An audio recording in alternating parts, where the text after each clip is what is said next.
In the last video, we discussed Theosophical addition and the Tetragrammaton. The former is not an invention by the Theosophists of the early 20th century, like Blavatsky, but rather Theosophical addition, or Theosophic reduction, works on the historical premise that there are only 9 numbers and a multiplier.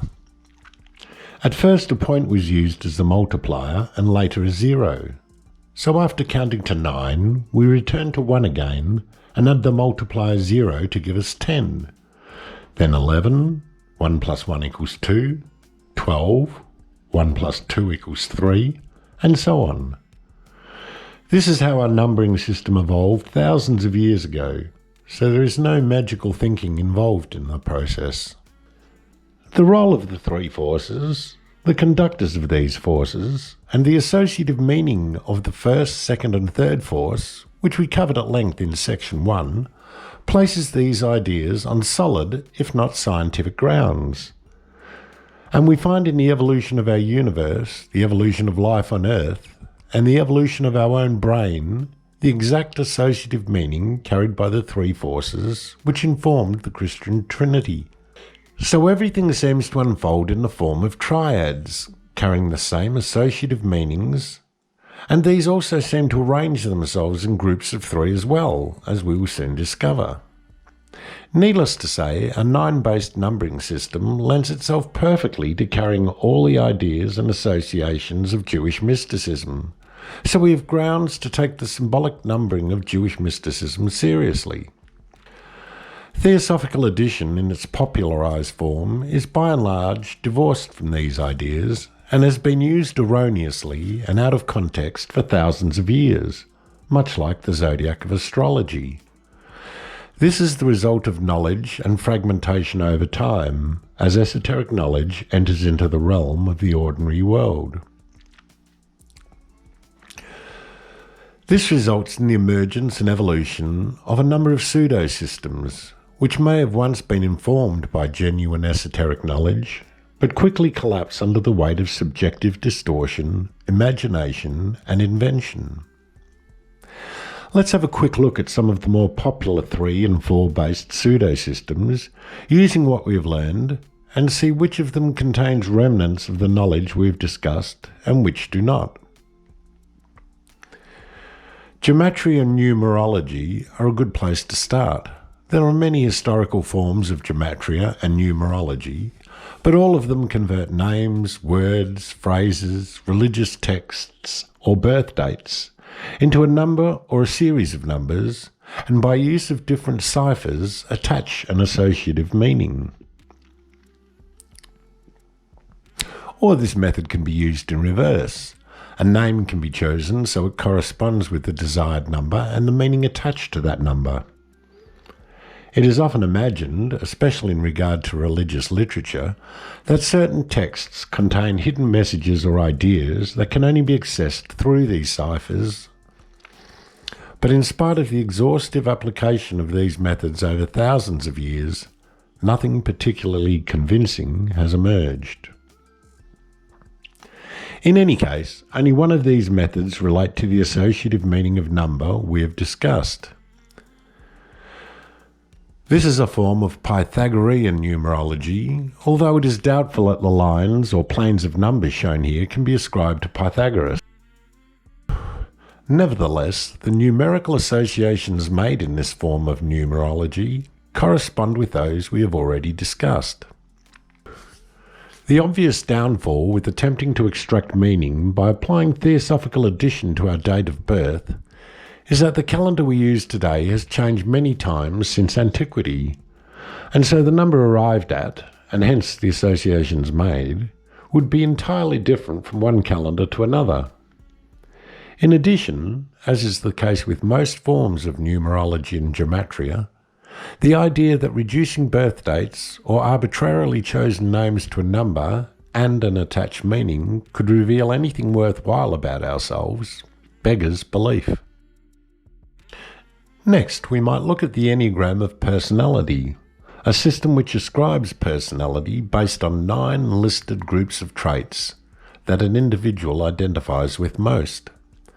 The person attributed with constructing this system, a certain Oscar Ichazo, clearly borrowed ideas and the Enneagram symbol itself from early students of Gurdjieff he had met with in Bolivia, and combined these with his own theory of ego fixation and so-called holy ideas to create this system.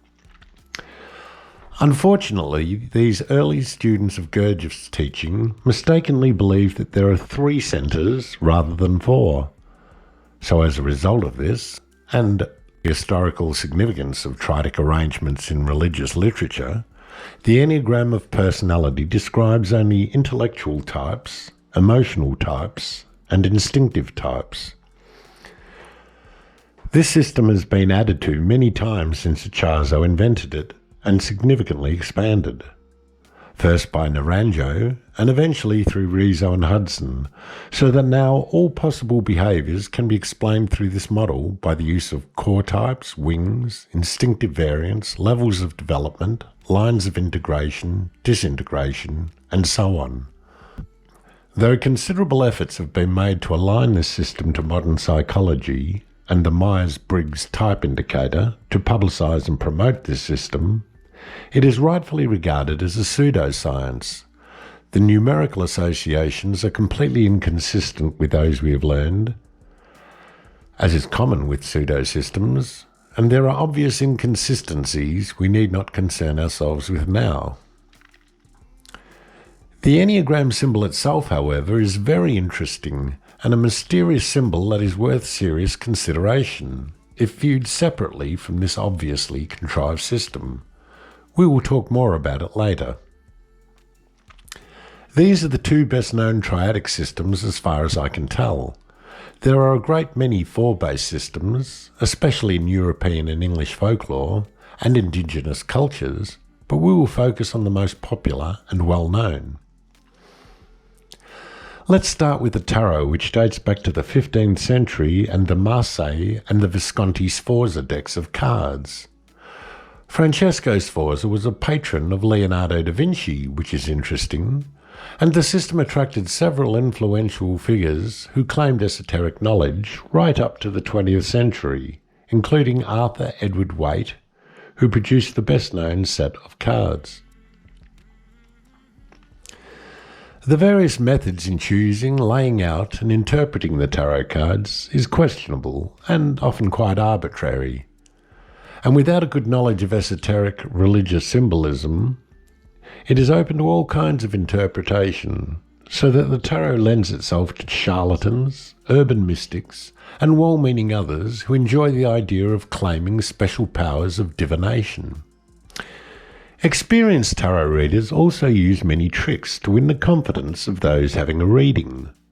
But nevertheless, the mystical context created by the tarot reader and the idea that a hidden realm of truth is being accessed proves to be a very good mechanism for opening up conversations about individual issues, and on that basis alone it has real value. The most distinguishing feature of this system is that it divides its minor arcana cards exactly along the lines we have discussed, emphasizing movement as a fundamental feature of the individual, and it is one of the few 4-based systems to do so. Next, we can consider the so-called Jungian and Myers-Briggs type systems, which are closely related. The basic divisions of interest to us are intellectual, emotional, intuitive, and instinctive.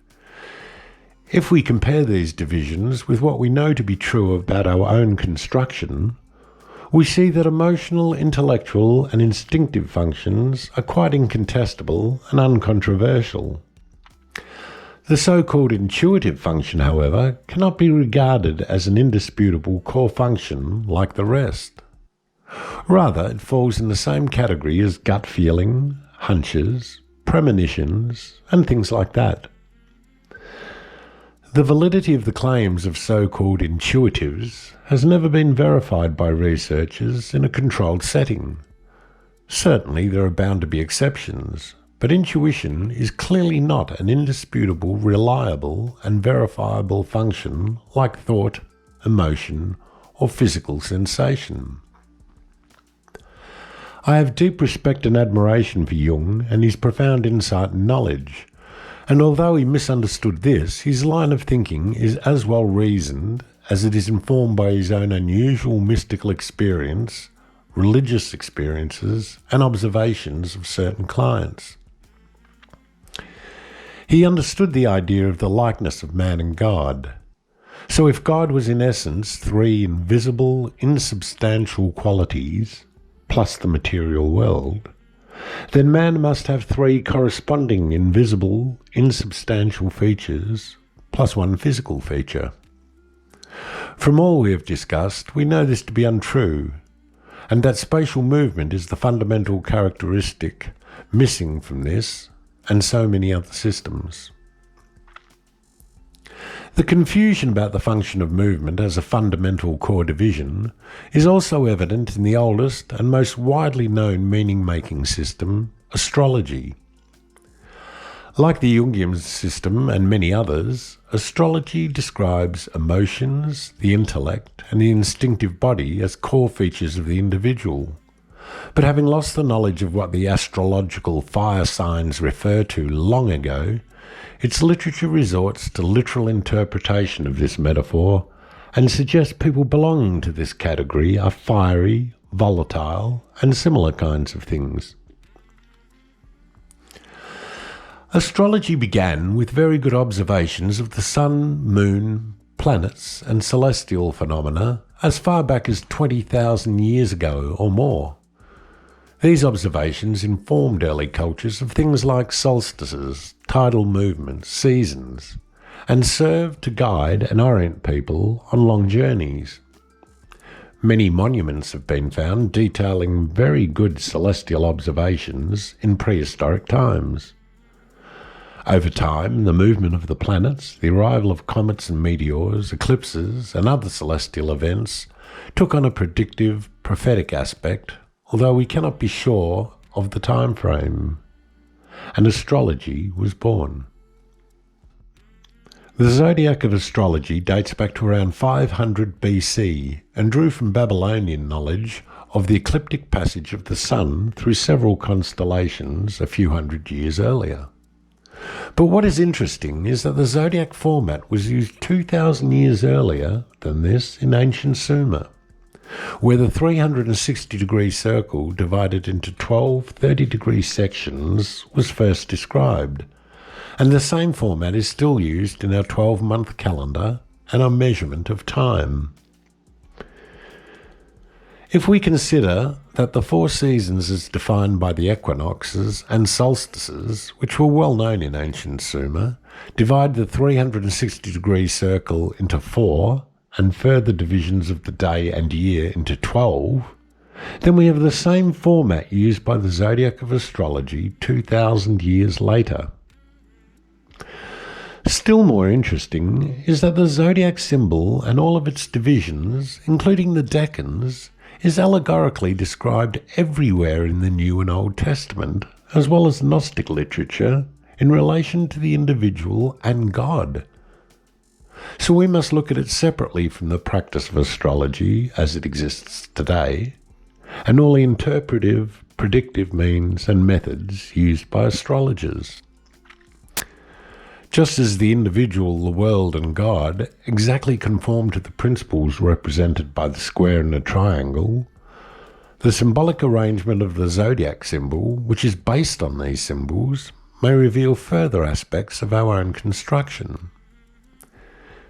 Given the extent to which the zodiac format is described and repeated, sometimes in fine detail in religious literature of the West, and also the East, it beggars belief that religious figures like Moses and Jesus intended to pay homage to the calendar, the sun's orbit, or the ecliptic of astrology by meticulously arranging things in accordance with the zodiac template.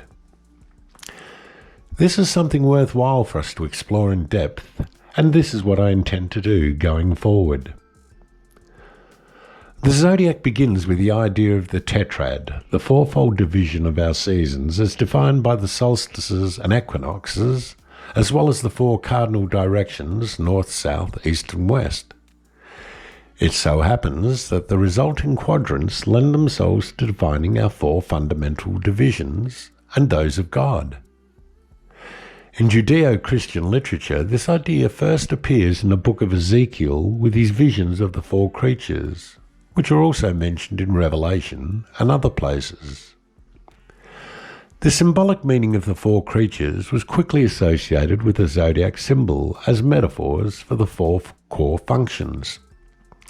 As with the classical Greek elements earth, air, fire, and water during the same period in circa 600 BC, and the four gospel writers in the early Christian world.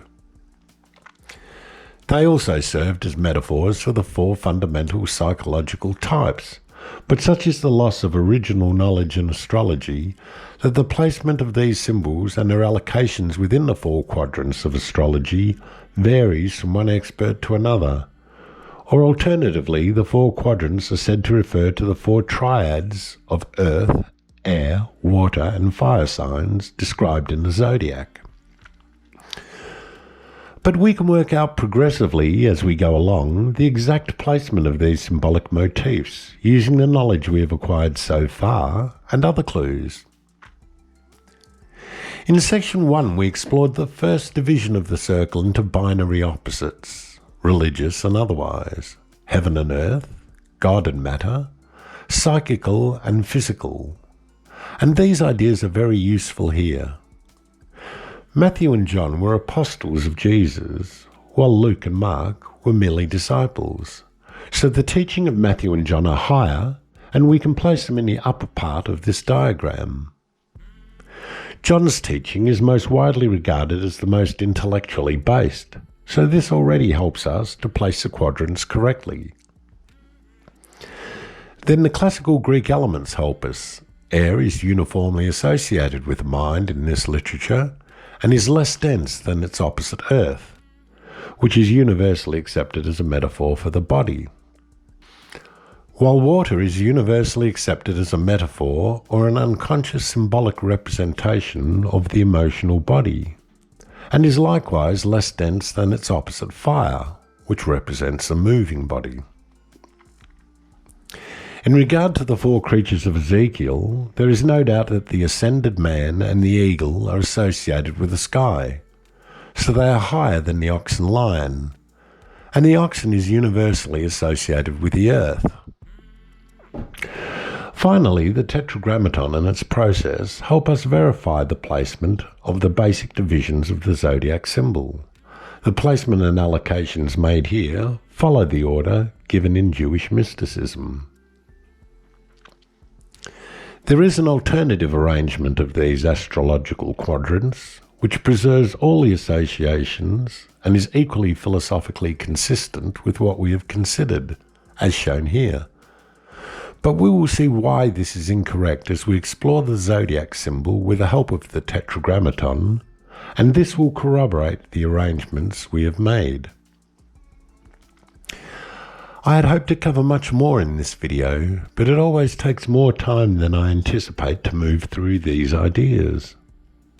In the next video, we will apply the Tetragrammaton to one of the most complex and mysterious esoteric symbols, the Kabbalistic Tree of Life, and discover some interesting things. Thanks for listening.